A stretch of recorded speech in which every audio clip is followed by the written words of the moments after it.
दोस्तों, अगर आप खुद को बहुत कमजोर और लाचार पा रहे हैं, कुछ करने की सोच रहे हैं पर कर नहीं पा रहे हैं, या यूं कहें कि आपके अंदर आत्मविश्वास की कमी है और हर जगह आपको असफलता का मुंह ही देखना पड़ रहा है, तो आपको जीवन में एक बार इस सच्ची कहानी को जरूर सुनना चाहिए।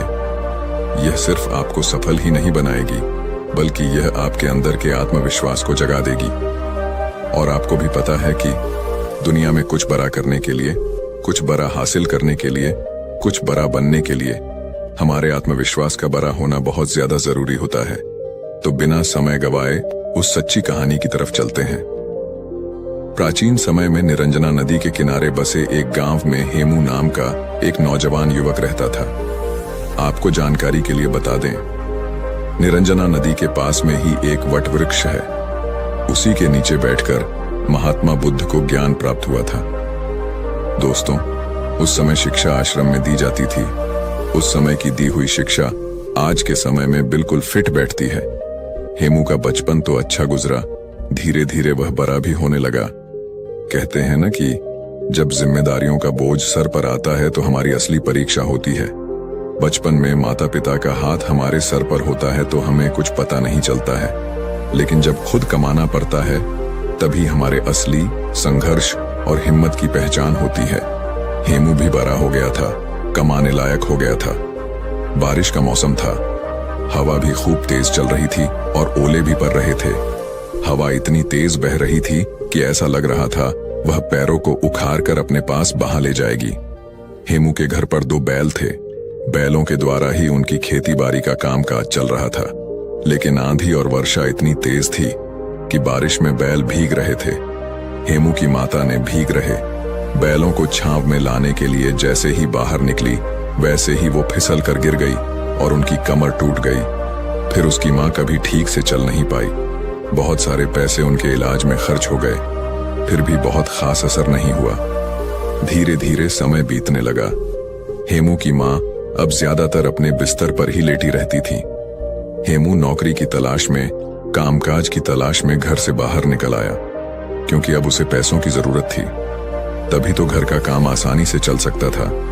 इसलिए कामकाज की तलाश में वह घर से बाहर निकल पड़ा। जो पैसे लेकर निकला था वह सब 1-2 दिन में ही खत्म हो गए। हेमू को कई जगह पर काम भी मिला, पर वह कुछ दिनों ही वहां टिक पाता था। उसके काम के करने के तरीकों की वजह से उसके मालिक असंतुष्ट हो जाते थे और उसे नौकरी से निकाल देते थे। ऐसा उसके साथ हर जगह हुआ।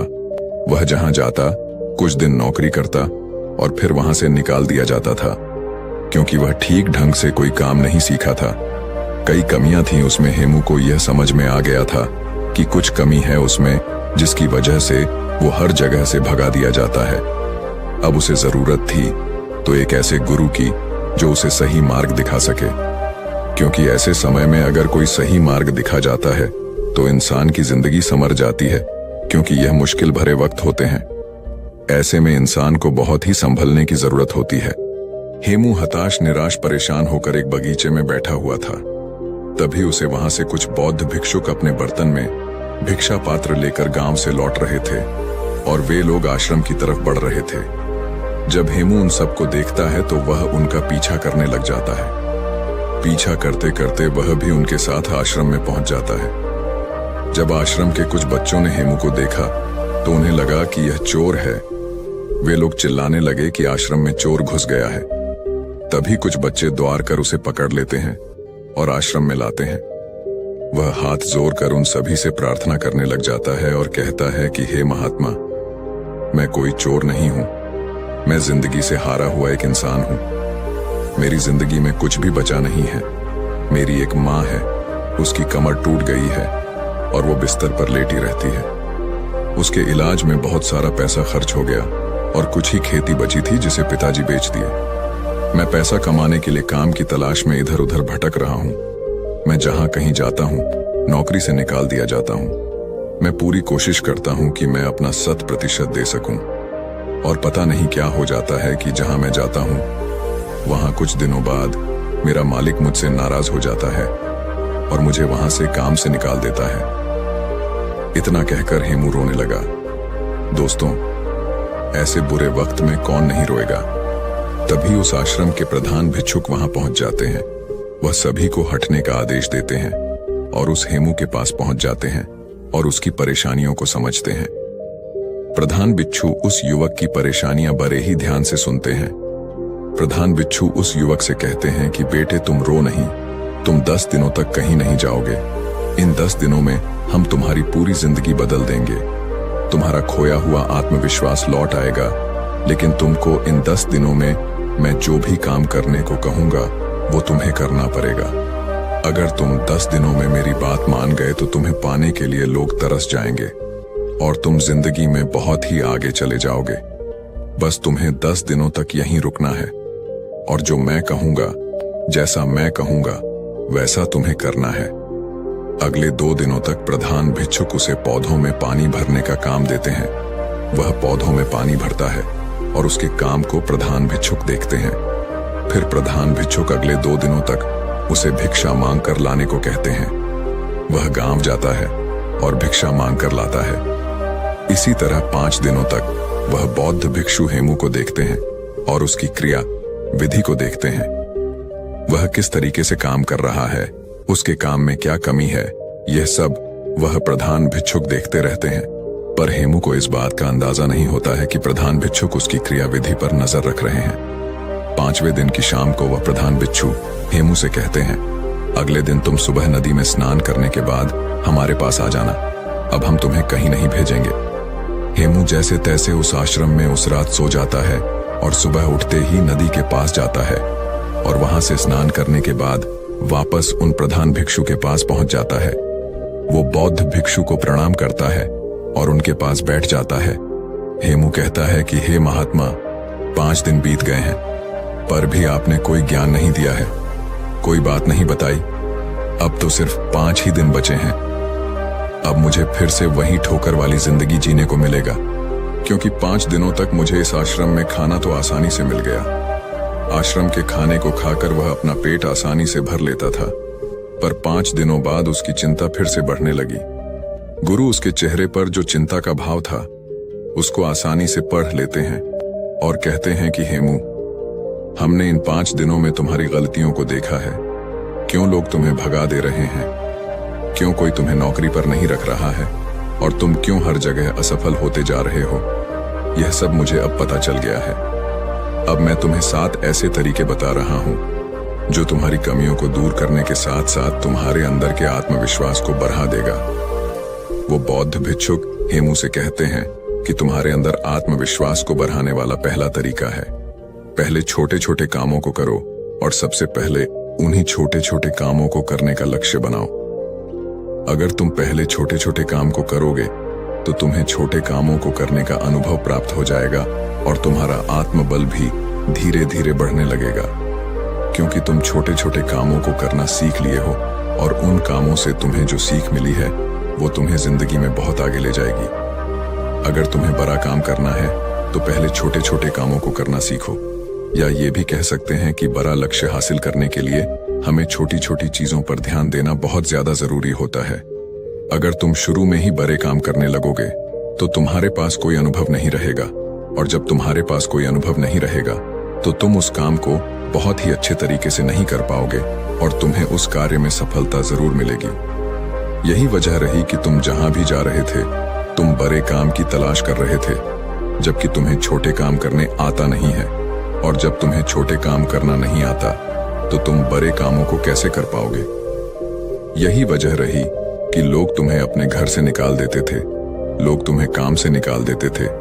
इसलिए जिंदगी में जब तुम हर छोटे छोटे कामों पर ध्यान दोगे, हर छोटी छोटी बातों पर ध्यान दोगे, अपनी छोटी छोटी गलतियों को पहचान लोगे, तो तुम्हारे अंदर का आत्मविश्वास बढ़ने लगेगा और फिर जाकर तभी तुम अपने लक्ष्य को पूरा कर पाओगे। जब तुम्हें छोटे कामों को करने का अनुभव प्राप्त हो जाएगा तो तुम्हारे अंदर का आत्मविश्वास धीरे धीरे जागने लगेगा और वो आत्मविश्वास इतना बढ़ जाएगा कि तुम बड़े काम को बड़ी ही आसानी से कर लोगे। आत्मविश्वास बढ़ाने वाले तरीकों के बारे में बात करते हुए महात्मा दूसरा तरीका बताते हुए कहते हैं, अभ्यास करने की आदत डालो। जब तुम कोई काम करना चाह रहे हो, चाहे वह कोई भी काम हो, तो पहले उसके बारे में अच्छी जानकारी लो और जब तुम्हें उस काम के बारे में पर्याप्त जानकारी मिल जाए तो तुम उस काम को करना शुरू करो। बिना जानकारी लिए अगर तुम उस काम को करोगे तो तुम्हारा समय भी नष्ट होगा और तुम उस कार्य को पूरा भी नहीं कर पाओगे। इसलिए जब तुम कोई काम करने जा रहे हो तो पहले उसके बारे में जानकारी लो। जब तुम्हें उसके बारे में जानकारी मिल जाए तब तुम उस काम को करना शुरू करो। 1 दिन करोगे, 2 दिन करोगे तो तुमसे वह काम उतना अच्छा नहीं होगा, लेकिन अगर दिन प्रतिदिन तुम उसका अभ्यास करते हो तो एक दिन तुम उस काम को बहुत ही अच्छे तरीके से कर पाओगे और अच्छे तरीके से सीख भी लोगे। इसीलिए जीवन में आत्मविश्वास बढ़ाने के लिए अभ्यास करना बहुत ज्यादा जरूरी होता है। मान लो कि तुम्हें तलवारबाजी सीखना है तो पहले तुम तलवारबाजी के बारे में अच्छी जानकारी लो, और जब तुम्हें तलवारबाजी और तलवार के बारे में अच्छी जानकारी मिल जाएगी तो फिर तुम उसके बाद अभ्यास करो, और जब तुम उस पर खूब अभ्यास करोगे तो तुम उस काम में निपुण हो जाओगे और फिर तुम्हारे अंदर का आत्मविश्वास धीरे धीरे बढ़ने लगेगा। वह तुम्हें बताने लगेगा कि तुम यह काम कर सकते हो। इसीलिए अगर अपने जीवन में आत्मविश्वास को बढ़ाना है, सफलता पानी है, तो अभ्यास करना बहुत ज्यादा जरूरी होता है। तुम जितना ज्यादा अभ्यास करोगे तुम उतनी ही गलतियां कम करोगे। जो इंसान जितना कम अभ्यास करता है उससे गलतियां उतनी ही ज्यादा होती हैं। अभ्यास ही तुम्हारी कमजोरी को दूर करता है। एक अच्छा सेनापति अपनी युद्ध कला पर बहुत ही अभ्यास करता है, तब जाकर वह एक अच्छा सेनापति बन पाता है। एक अच्छा योद्धा तभी जाकर वह कहलाता है। फिर आगे प्रधान आत्मविश्वास बढ़ाने वाली तीसरा तरीका बताते हुए कहते हैं, खुद को जानने का प्रयास करो। खुद की कमजोरी और ताकत के बारे में तुम जानने का प्रयास करो। अगर तुम्हें अपनी कमजोरी के बारे में पता है तो निश्चय ही तुम जो भी काम कर रहे हो उस काम को बहुत ही अच्छे तरीके से कर सकते हो, और अगर तुम्हें अपनी मजबूती भी पता है तो भी तुम बहुत ही अच्छा कर सकते हो। मान लो तुम्हें राजा के सेनापति में भर्ती होना है। तुमने जो युद्ध कला सीखी है उस पर अभ्यास ही नहीं किया है। अगर तुम्हें अपनी कमजोरी भी नहीं पता है तो तुम्हारा विरोधी तलवार बाजी में तुम्हें हरा सकता है, लेकिन अगर तुम्हें अपनी कमजोरी पता है तो तुम सामने वाले को मौका नहीं दोगे। इसलिए खुद की कमजोरी को समझने का प्रयास करो और उस पर कई बार अभ्यास करो ताकि सामने वाला तुमको कभी हरा ना पाए। फिर बौद्ध भिक्षु उस हेमू से कहते हैं कि तुम काम करने जाते थे लेकिन तुम्हें अपनी कमजोरी के बारे में नहीं पता था, जिससे तुम्हारा मालिक बड़ी ही जल्दी तुम्हारी कमजोरियों को पकड़ लेता था, और जब किसी को तुम्हारी कमजोरी पकड़ में आ जाएगी तो वहीं से तुम्हारी उलटी गिनती शुरू हो जाएगी। इसलिए अपनी कमजोरी को जानने का प्रयास करो, और जब तुम्हें अपनी कमजोरी के बारे में पता चल जाएगा तो फिर तुम्हें कोई हरा नहीं सकता है। महात्मा आत्मविश्वास को बढ़ाने वाली चौथा तरीका बताते हुए कहते हैं, तुमने अभ्यास करना तो सीख लिया, अपनी कमजोरी को भी जान लिया, लेकिन अगर तुम्हें अपने आप पर नियंत्रण नहीं है तो इन सब का कोई मतलब नहीं रहेगा। इसीलिए अपने आप को नियंत्रण में लाने के लिए सबसे पहले मन को नियंत्रित करो, शांत करो। जब तुम्हारा मन नियंत्रित हो जाएगा, शांत हो जाएगा, तब तुम अपने कार्य पर बहुत ही ज्यादा ध्यान दे पाओगे, और जब तुम अपने कार्य पर ध्यान देने लगोगे तो गलती होने की गुंजाइश बहुत ही कम होने लगेगी। इसलिए मन को नियंत्रित करना, शांत करना बहुत ही ज्यादा जरूरी होता है। आत्मविश्वास बढ़ाने वाले 5वें तरीके के बारे में वह प्रधान भिक्षुक हेमू से कहते हैं, खुद का भी सम्मान और लोगों का भी सम्मान करना सीखो। जो भी तुम्हें उपलब्धि मिली है तुम्हें उसमें सम्मानित महसूस करना चाहिए। तुम्हें खुद पर गर्व होना चाहिए कि मैंने इस काम को कर लिया है। जब तुम्हें खुद पर गर्व होगा तो तुम्हारा आत्मबल, तुम्हारा आत्मविश्वास बढ़ने लगेगा, और जब तुम्हारा खुद पर आत्मविश्वास बढ़ने लगेगा तो तुम्हारे लिए कोई भी काम करना असंभव नहीं लगेगा। इसलिए अगर तुम्हें अपने आत्मविश्वास को बढ़ाना है तो तुम अपनी छोटी छोटी उपलब्धियों से सम्मानित महसूस करो, क्योंकि जब तुम खुद को सम्मानित महसूस करते हो तो तुम्हारे अंदर का हार्मोन बदलता है। तुम्हारे विचार अच्छे होने लगेंगे, और जब विचार तुम्हारे अच्छे होंगे तो तुम्हारे कार्य अपने आप सही होने लगेंगे। तुम्हारा आत्मविश्वास भी बढ़ने लगेगा। फिर प्रधान भिक्षुक आत्मविश्वास बढ़ाने के 6ठे तरीके के बारे में बताते हुए कहते हैं, अपने लिए समय जरूर निकालो। जिंदगी में तुम कितना भी व्यस्त क्यों ना हो, लेकिन अगर तुम अपने लिए समय निकाल नहीं रहे हो तो तुम्हारा सब कुछ किया हुआ व्यर्थ है। क्योंकि जब तुम खुद के साथ अकेले में समय बिताओगे तो तुम खुद को जानने का प्रयास करोगे। तुम दिन भर की गलतियों के बारे में अकेले में सोचोगे कि आज हमारे साथ क्या अच्छा हुआ है और क्या बुरा हुआ है, क्या चीज मैं और अच्छा कर सकता था जो मुझसे नहीं हुआ। जब तुम खुद में खुद के साथ अकेले में समय बिताओगे तो तुम्हें यह सब बातें अपने आप पता चल जाएंगे।